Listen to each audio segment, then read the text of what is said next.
এইমাত্র গরুটি 2,15,000 টাকায় বিক্রি হলো। দেখুন কিভাবে টাকা গুনছে, বান্ডিল কি বান্ডিল টাকা এখানে গুনছে। তিনজনে ভাগ বাটোয়ারা করে মূলত টাকাটা গুনছেন। যিনি গরুটি কিনলেন তিনি ব্যাগ থেকে একেবারে 2 লক্ষ টাকা বের করে তাদের হাতে দিলেন, আর 15,000 টাকা তার হাতে রাখলেন। দেখতেই পাচ্ছেন যে বাজারের মধ্যে কত সুন্দরভাবে টাকা গুনছে।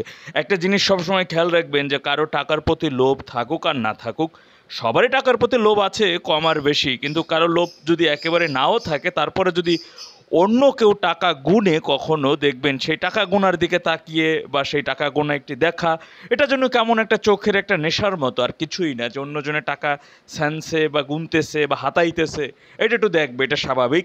তো এখানে টাকা গুনছে বাজারের ভিতর, যেহেতু গরুর হাট, আশপাশে অনেক মানুষ, ওই জোনার হাতে 1.5 লক্ষ টাকা।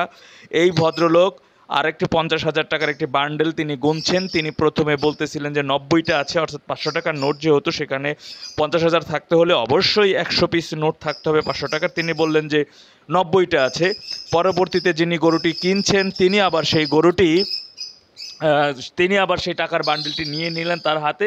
তিনি বললেন যে দেখি আমি একটু গুনে দেখি। তিনি যখন আবার গুনলেন তখন আবার দেখলেন যে না, 100টা ঠিক আছে। সবার সামনে তিনি গুনে দেখিয়ে দিলেন যে এখানে 100টা। কারণ আসলে টাকাগুলো তো ব্যাংক থেকে তোলা, এই টাকাগুলো মেশিনের মাধ্যমে গুনে ব্যাংক থেকে তুলে নিয়ে আসে, তারা ওখান থেকে বুঝে একবার গুনে নিয়ে আসে। সুতরাং যে টাকাটা যে গরুটি ক্রয় করছেন তার যে বান্ডিল ভর্তি, যে তার বান্ডিল করা যে টাকা, সুতরাং সে কিন্তু এটা জানে যে এখানে টাকা ঠিক আছে সবই। তার এটি জানার কথা এবং জানাটা স্বাভাবিক। সুতরাং এই যে এখন তিনি আবার তার হাতে নিয়ে নিলেন, তিনি বললেন যে দেখি আমি গুনে দেখাই। সবার হাতে সবাইকে তিনি তাকিয়ে থাকতে বললেন এবং বললেন যে এই যে দেখো আমি গুনতেছি এবং তুমি দেখো যে আমি কিভাবে গুনি। তিনি পরবর্তীতে যখন গুনলেন তখন সেখানে 100টা ঠিক আছে, সেখানে ঠিক ছিল। এবং পরবর্তীতে তিনি খুচরা যে 15,000 টাকা, সেই 15,000 টাকাও তাদের হাতে তুলে দিলেন।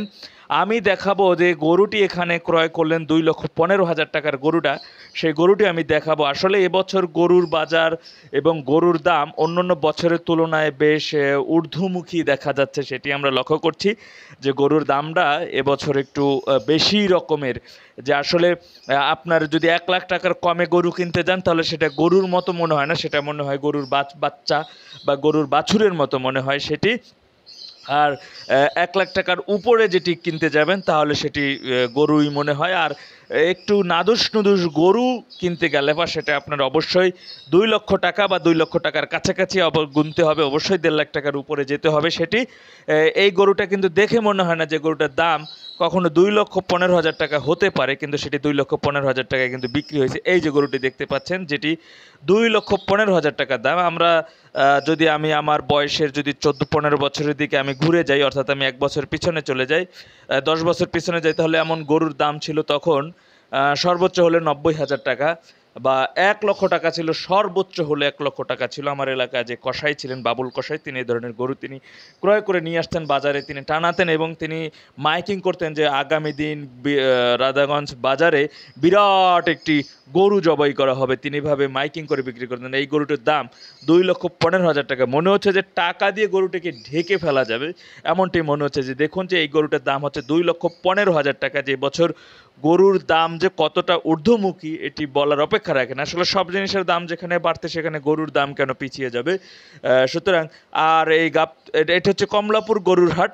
এখানে গরুর ব্যবসায়ীরা যারা রয়েছেন, গরুর খামারিরা যারা রয়েছে, তারা যেন গুলিস্তানের যে হকার মার্কেটটি রয়েছে, যে দাম চাইতে হবে,